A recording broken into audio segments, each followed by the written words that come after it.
A brave life is basically 15 frickin' hard conversations a day. Most academics don't become global celebrities, but that's what happened to Brené Brown after her TEDx talk in 2010 went viral. My mission to control and predict had turned up the answer that the way to live is with vulnerability. Brown has since become a guru of sorts for millions of people around the world. In her books, podcasts, and TV specials, she dares her audiences to, in her words, rumble with vulnerability, or get comfortable with the uncomfortable. Now Brown's focusing on the world of corporate leadership with a new book called Strong Ground.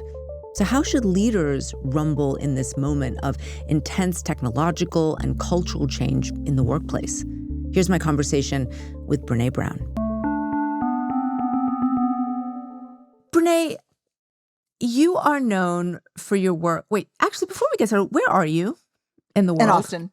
In Austin? It looks very Yeah. Austin. I've got to say the decor, it's very nice. Is that your home? It is. You are known for your work sort of mapping, explaining human emotions, and especially around shame, vulnerability. You're also at this moment, though, a leadership consultant who brings like those ideas to various workplaces, from the NFL to the military to the Fortune 500. And one of the things that I wanted to talk to you about today is the enormous amount of change that we're seeing politically, at work, in every way imaginable. We are in just these extraordinary times that are very unsettling for me, and I think pretty much everybody. Ooh, I don't trust a settled person right now. Tell me what that means. If you're not unsettled, you're not paying attention. That would be the first correlation as a researcher. Like, we work toward feeling grounded, but we're in a tempest right now. Like, this is a maelstrom of craziness and unpredictability and volatility and instability, and it's disorienting. And so I don't think that feeling unsettled or feeling disoriented means that there's something wrong with you. I think it means, in very technical skills, that you probably have some level of critical thinking skills, anticipatory thinking skills, emotional awareness. I think it's a good sign to feel unsettled right now. The question is, how do you get tethered?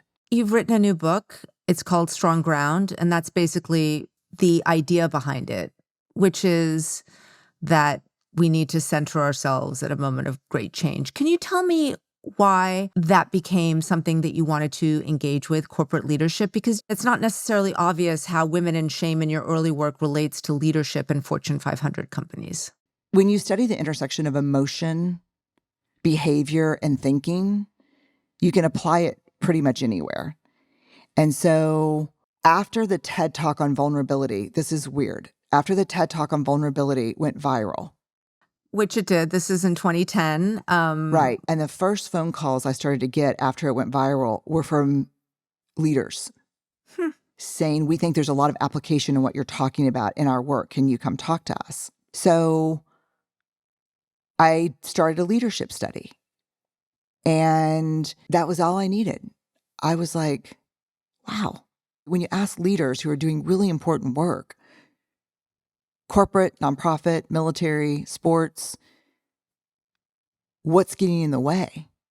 And the answer across every single industry is courage. We won't have hard conversations. We don't hold people accountable. We shame and blame them. I was like, oh, I can do this. I know how to do this. For me, this whole crazy path makes a ton of sense. In the end, at work, we're just people. And if I was going to find an intervention point in which I think I can make the biggest difference in every area that I care about, this is it. Explain that to me. Tell me why leaders are important. Why talking to leaders is an important thing to do in a company, and why you've focused your work on that. We spend more than half of our life at work. I've never met a content person who is working under a shitty leader. I always give this advice to people, actually, when they come to me and I say, if they ask me whether they should take this job or that job, and I always say, who's going to be your boss? Who's the leader? Because that's going to determine if you get promoted, if you're happy, more than even the job title, the salary, what you're doing. Are you working for someone that you like and respect and will help you? Because if you're not, it doesn't matter how good the job is on paper. It's not going to make you happy, and it's not going to get you to where you want to go. Is that kind of what you mean? Like, I could almost cry to hear you say that. Do you know how rare it is to hear from someone you look up to what you just said? No one says it. For you and me, party of two. Like, and that's exactly what I'm talking about. That is exactly what I'm talking about. And let me tell you, I define a leader as anyone who holds themselves responsible for finding the potential in people and processes and has the courage to develop that potential. I have been in C-suites of Fortune 100 companies and not seen a leader among them. And I have been on factory floors and been surrounded by leaders. So to me, leadership is about skills building. It's about self-awareness, understanding who you are, because who you are is how you lead. And then it's skill set. Just because you have experience and subject matter expertise, just because more likely you knew the right person, doesn't mean you have the skills to lead. I want to get to the heart of the matter, which is that this moment is different. Like a lot of people in every industry, I personally am feeling overwhelmed by the pace of change. One of the things that I noticed in your new book, about halfway through, you quote Amy Webb, a CEO and NYU professor who studies the future, basically. And she described this moment as a super cycle of unprecedented change. And I have to tell you, I really thought about that one. But what does that look like inside companies? Because this massive disruption, all this new technology that companies have available to them. I imagine it's, first of all, how they're supposed to use it, and then how to train people on it.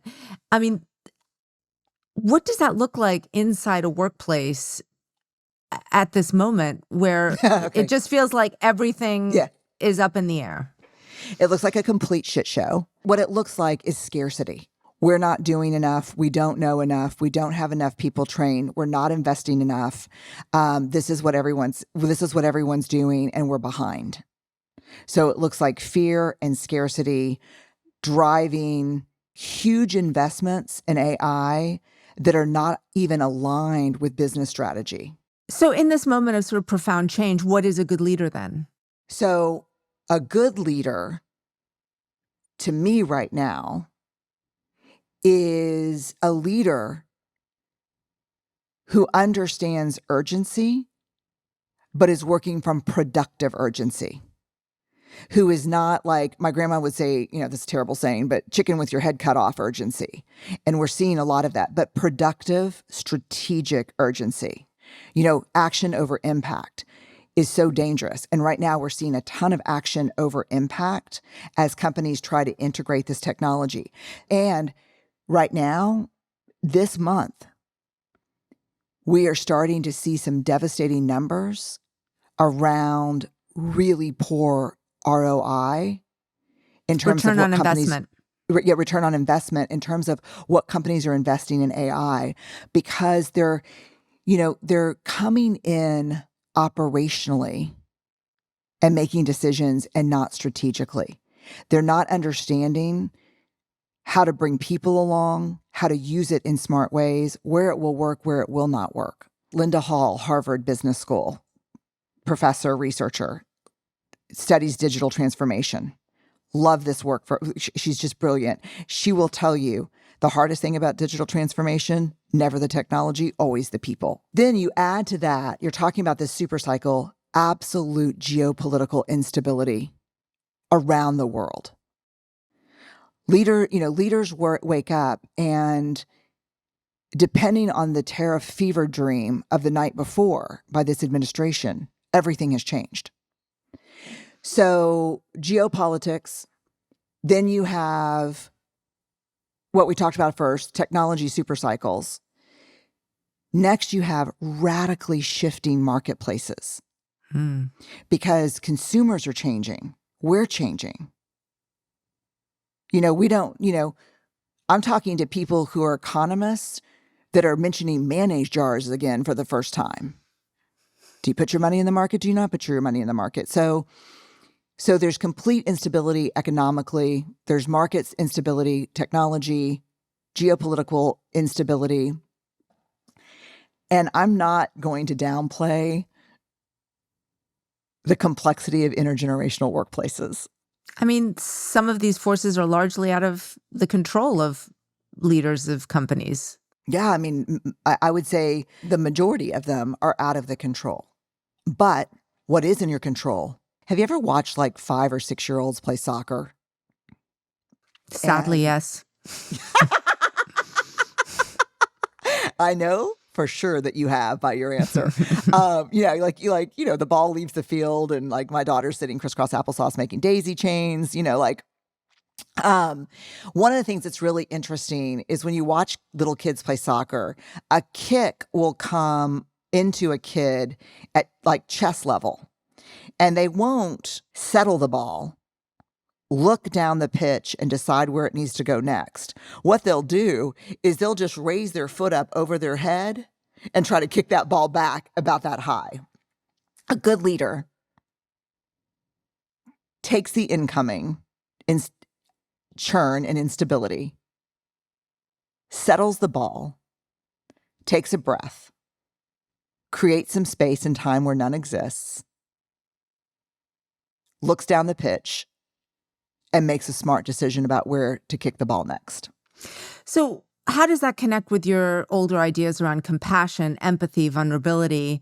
I mean, are those things still necessary in those moments? Because I get why it makes us better humans, but why does it make us better leaders? Because when you raise your foot up, shoulder height, and kick a ball, you have no control where it goes. It's not strategic. It's reactionary. It's not a response.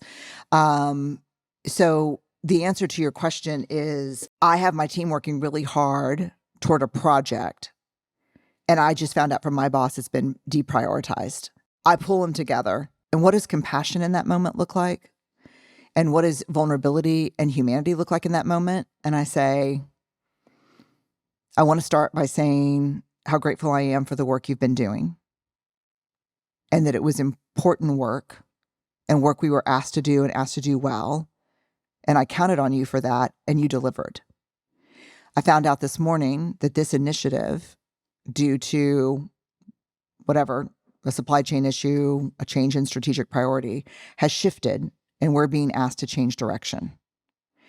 And I don't want to just throw everything at you. I want to take a minute and I want to acknowledge the amount of cognitive and emotional energy it takes to walk away from good work and start new work. And I want to check in with you about it. I'm listening to you and I'm nodding and I'm going, yeah, that sounds really good. Mm-hmm. But I also see that kind of leadership seems to have fallen out of the zeitgeist. The companies that are some of the most valuable in this era are tech companies who aren't exactly known for their people-centered leadership anymore. And that sort of shift away from appearing empathetic to trying to understand, the other side of people's experience.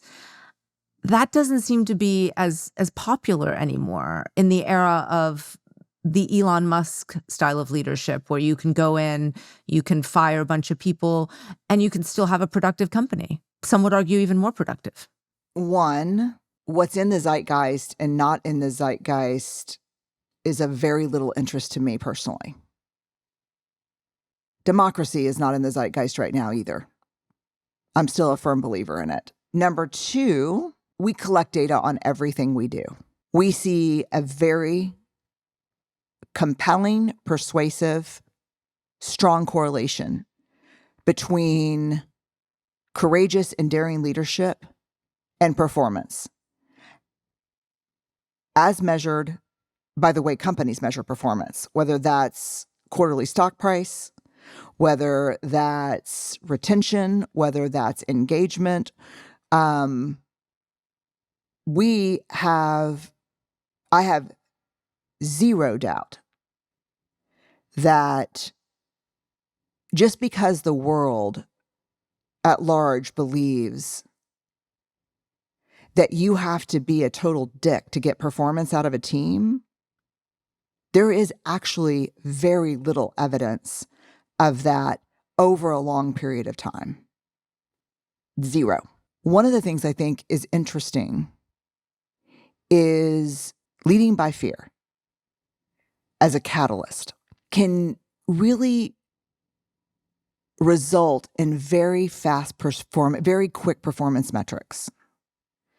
They're not sustainable for a really easy reason. I think a simple reason. Fear has a very short shelf life. And in order to maintain fear as a leadership tool, or power over, rather than power with and power to, Mary Parker Follett's work, social worker, early management scholar, she talks about power over, power with, power to, power within.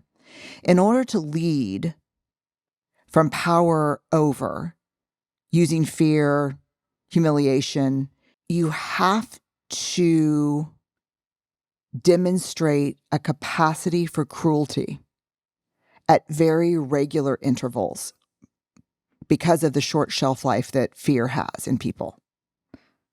So you can't keep me afraid forever, but if periodically you can demonstrate cruelty and a capacity for it, that will rekindle my fear.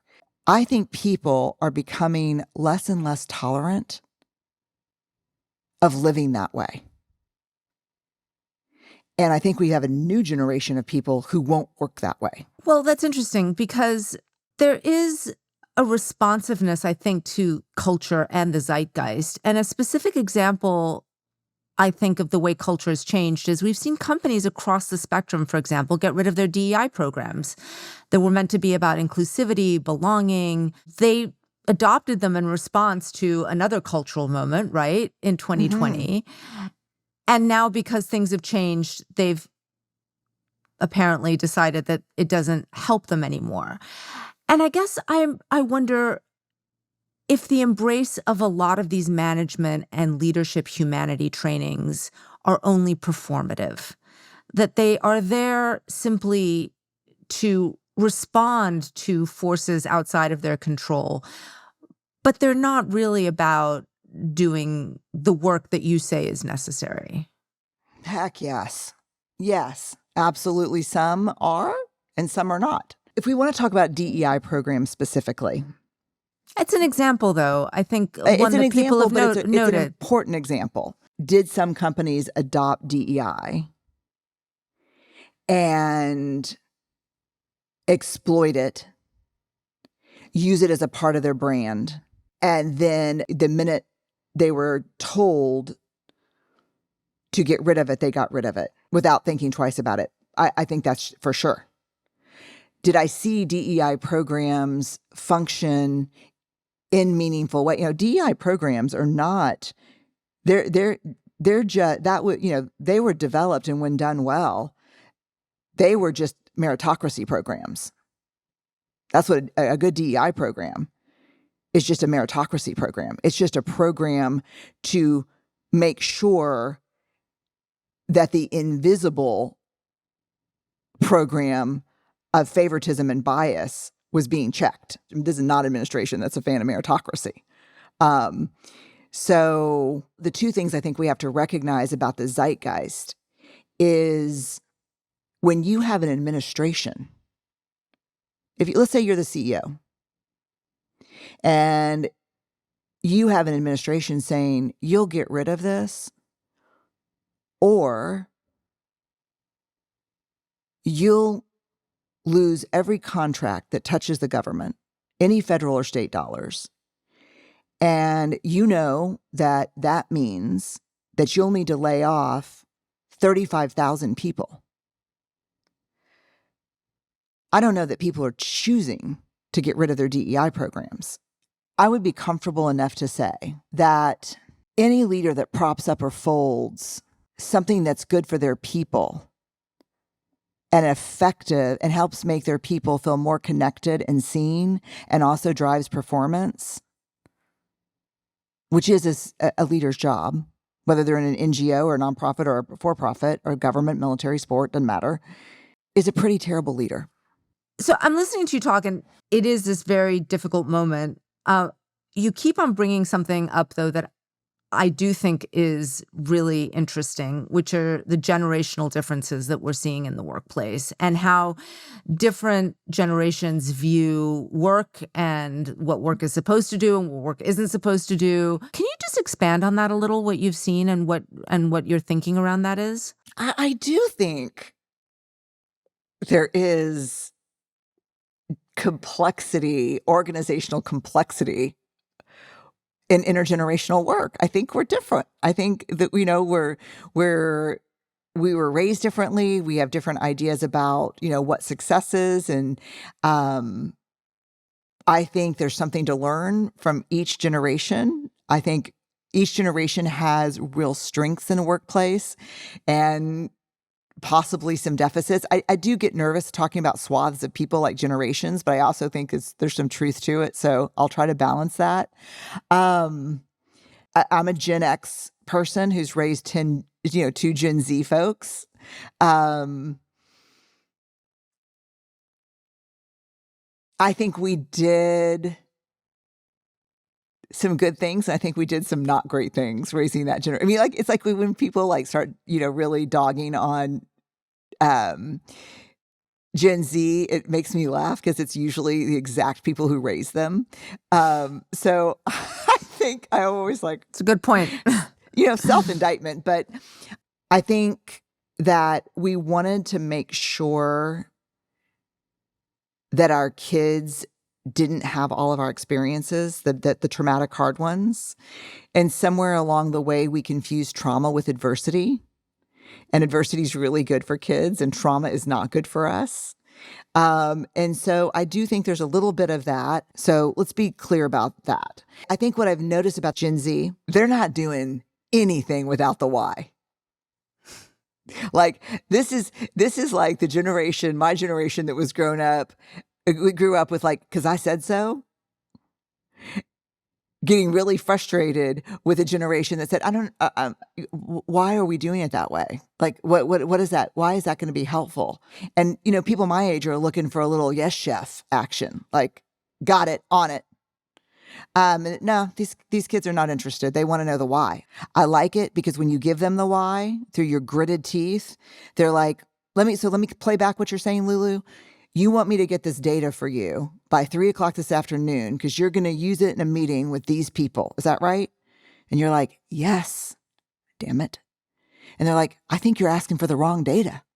Dude, you need a whole different set of data if that's what you're trying to do at 5:00. And then that's helpful, And so what would be really good task conflict that leads to innovation and ideation and smart things with the right skills, it's amazing. The problem is without the right skills, task conflict becomes emotional conflict. And then people don't like each other. They blame each other. They're having meetings outside the meetings, all the stuff that just tears teams and organizations apart. It's the lack of skill to straddle tension and stay in it and be productive with it that's the problem, not the generations. Well, I mean, this brings me to, I think, one of the central themes in your work about work, which is communication, right? How we talk to each other. What are we doing when we're having these discussions? And as a fellow communicator, I think about this a lot because ultimately communication is about building trust, bringing people along. Why do you think we suck at it? From the New York Times journalist. You know why we suck at it? Good communication is a skill that's based in clarity, discipline, and accountability. I'm thinking about those three words: clarity, Yes. discipline, and accountability. Yes. Walk me through them. So, first of all, good communication is vulnerable. It's hard. You have to have a tolerance for discomfort if you want to communicate well and honestly. And that's at every level in an organization, in a family. It doesn't matter. A brave life is basically 15 frickin' hard conversations a day. So it's vulnerable and scary. And so that's part of it. Then we talk about clarity of what we want to say, economy of words, using the right words to describe what we want to do and what we want, what we mean, what we need. Discipline, checking an email 3 times, picking up a phone instead of sending a text because tone is lost on text and it doesn't work. Accountability, you say, wow, Brené, that was a really shitty thing to say. And I said,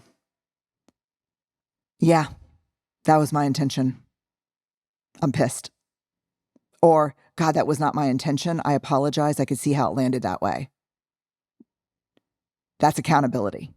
And then I think behaviorally, no one's taught how to do that. We don't teach people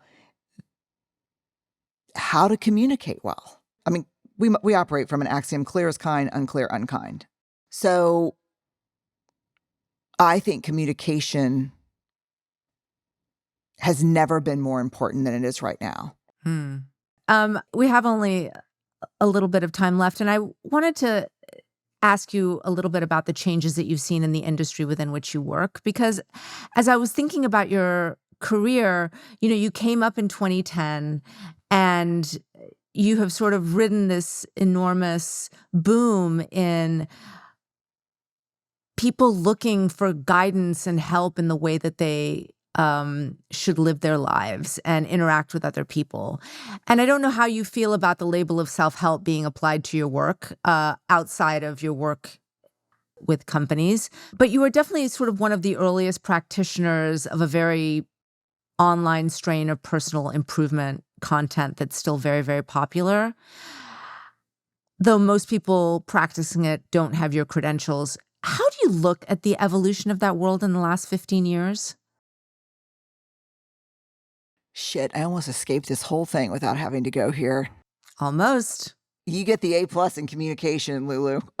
Okay. I think that there are a lot of well-meaning, well-intentioned, well-trained people in that space. And I think they make up about 30% of that space.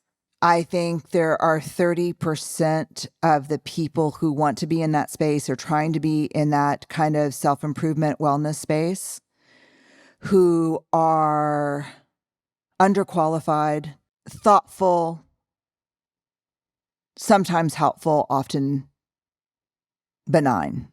And I think there are 40% sheer grifters. And everything they say it's predatory advice giving. I think depending on who you'd ask, people could put me in different categories there depending on what they think about what I'm saying. I've always tried to be very, very careful when I was in that space. There was a moment when I made a very, very specific, tactical, get the hell out of Dodge decision to not be anywhere near that space. When was that? That was when my sisters and I were caregiving for my mom with dementia. And when I found myself bombarded by posts that would say things like, caregiving for a parent with dementia? starting to wonder about your own memory, a tablespoon of castor oil will change your life. Find yourself devastated by your own parents' cognitive decline. Our 4 brain teasers will ensure this never happens to you. And my first reaction to that was, fuck you. No, that was my second reaction. My first reaction is, I'll take it, I'll buy it. What are you selling? Let me do it. That was my first reaction. And I realized that I would see clips of myself come up on Instagram where the clip had been cut such that it was kind of provocative and advice-giving and conveyed a certainty that the first half of my answer was like, look, I'm not sure, or I don't study that area, or, we can't draw causal lines here, but then the clip would be this. And I was like, I can't be a part of this. Like, I cannot be a part of this. And I absolutely do not want to participate in overwhelming people who I don't know with what they believe is advice that they should take. I just don't think that's not who I am. So explain to me, practically speaking, what that shift then means. I mean, what do you do differently that you might have not done before as you were coming into this? I'm interested in different discussions. I'm interested in talking about leadership. I'm interested in talking about how organizations function. I'm interested in talking about more macro topics. I think I'm just figuring it out. I was with Adam Grant somewhere, and I said, and he's a good friend, and we were talking about our careers, and they're very much the same. Would you think a little bit? Or would you say like we do the same kind of work in companies? Yeah. And he said, I don't understand like why you're careful about walking down this street or going into this thing. And I said, I think my experience is different than yours. And we walked like 4 blocks through this like conference area. And in that time, 6 people came up to me. 3 of them were crying, and he's like, this is not my experience in my life. And he said, and when you get attacked for something you say, it doesn't look and feel like the attacks. And I said, what are you saying? And he's like, we got a big fat gender issue here. And I said, you think so? And he goes, yeah. He's like, and so I think that's still really at play. He goes to the UK, and it's like thought leader, researcher Adam Grant arrives to talk to people at Canary Wharf. I think the headline when I got to the UK said, the Queen of Self-Help arrives in London. It's just, I don't see myself the way the world sees me.